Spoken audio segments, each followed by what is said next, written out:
TBKS Nation, welcome back to another week of Pop Gumbo, where we're talking what's popping in pop culture. Do you know who I am? If not, I shall introduce myself. I, my friends, am Dr. Tachi, and I am so willing for us to get to it. So let's do that right now. First up, we've got a little bit of box office news, and I am really wanting to sing this song for you so that you can guess what I'm going to talk about. But once I put on these glasses, you probably will guess. Still no? Well, I'm going to have to sing it for you, but I'm going to change the words so we don't get in trouble. Adept males, how would you proceed? How would you proceed if they were in hot pursuit? Did you get it? No? Okay, well, it was supposed to be Bad Boys. So obviously, I'm talking about Bad Boys, even if you did not get my terrible rendition of the song. But Will Smith and Martin Lawrence are hot at the box office. The latest installment of the Bad Boys franchise is back in the box office, and it debuted on June 7th. Now, in case you've never seen any of the Bad Boys franchise, let me go through a little bit of what this is. And you know I need the glasses to do this right. This is Bad Boys Ride or Die. It's produced by Jerry Bruckheimer and directed by Adil El Arabi and Bilal Fallah. And Bad Boys Ride or Die is taking fans on the journey of characters Mike Lowrey, played by Will Smith, and Marcus Burnett, played by Martin Lawrence. And they're tasked with resolving a mounting case against their late police captain, Conrad Howard, played by Joe Pantoliano. So what you're going to get with this is the franchise's typical mixture of action and comedy while the two navigate a new cop story. The film is generating really impressive box office numbers. They had a $100 million budget, and to date, since the June 7th release, they have grossed $104.6 million. So they've already made $4 million back. Now, that amount includes $48.6 million internationally, and they still have yet to be released in certain places. For example, Italy. Italy will be June 13th. Japan is another place that will be June 12th, and China will be June 22nd. Now, let's look at the film compared to its predecessor, Bad Boys for Life, which grossed $62.5 million in 2020 and at their debut, and $204 million domestically. Now, that's not really a fair comparison because we also have to remember that 2020 was what? The height of the pandemic. So is that really a fair comparison? I don't know, but this looks good for the box office numbers. Now, here's another interesting fact. According to ABC News, the largest demographic of those who went to go see the film, 44%, were Black moviegoers. Listen, we'll support our own, won't we? Now, an analyst for ComScore who does this type of surveying said this: the fact that a movie overperformed is the best possible news, you think? So, essentially, all of this is really good news for the film. It is great news for the franchise. Will we see a Bad Boys 75? Who knows? We may. And this may be an indication that audiences are more comfortable with going back to the theaters. I know it's been a few years since the height of the pandemic, but I know there was still some trepidation. This could be an indication that people are really wanting to step back into the theaters. Who knows? All right, well, let me know what you think below.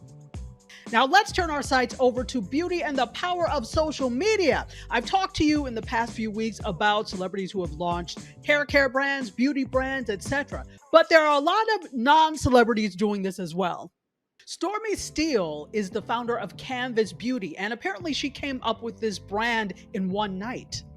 It all started with a hair serum she made in her kitchen containing cayenne pepper, which is still one of her biggest sellers. Now, she came to this realization after she used it on clients in her own salon, and the clients were raving about it and encouraged her to sell it. So that's how this came about. She launched the business in 2018, and by 2019, they had sold over 1 million units. And I don't mean wigs.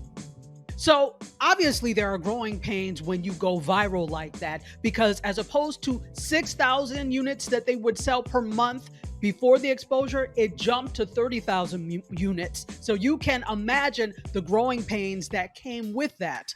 Now, those growing pains and how she was dealing with it nearly cost her her business in 2022. But today, the business is going strong. And in fact, she has some welcome news. So she did a live on TikTok on June 8th. So just a few days ago. And according to the TikTok team, she is the first creator to reach $1 million in sales from a TikTok live.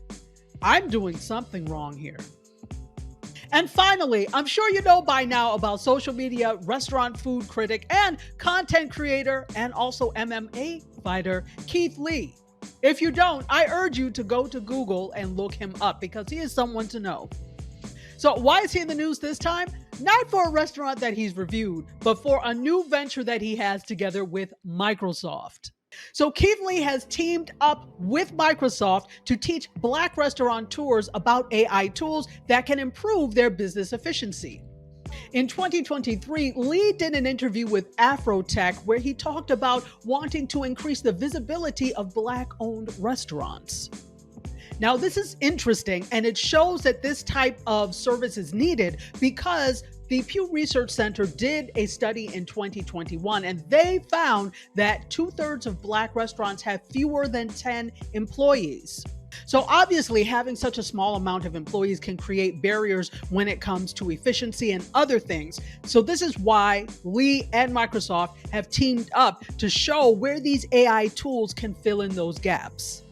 They've also launched a video series called The Reheat, where they are showing Black restaurateurs how to use these Microsoft AI tools. This is in the hopes that they will be able to manage and expand their businesses.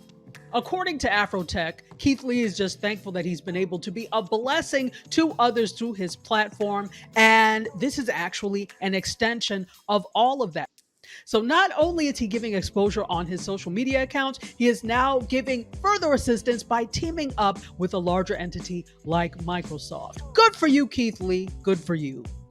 That's my time, ladies and gentlemen. As usual, I'm really happy to be back here with you and so happy that you chose to spend your precious time here with me.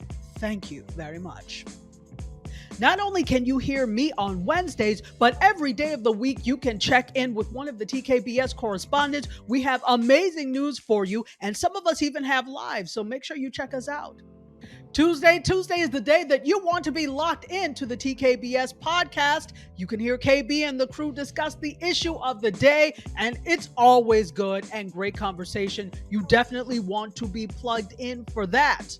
You can find it on every single major podcasting platform plus YouTube. And then 7:30 p.m. Eastern Time on the Kenny Burns Show Instagram account is where we convene for the recap, where you can hear Tiffany, Michelangelo, and myriads of TKBS Nation cast and crew talk about the issue of the day and their responses to it. And you know what? We also talk about a lot of other things. So join us, please. Become a part of the nation. Well, ladies and gentlemen, I've wasted enough of your time.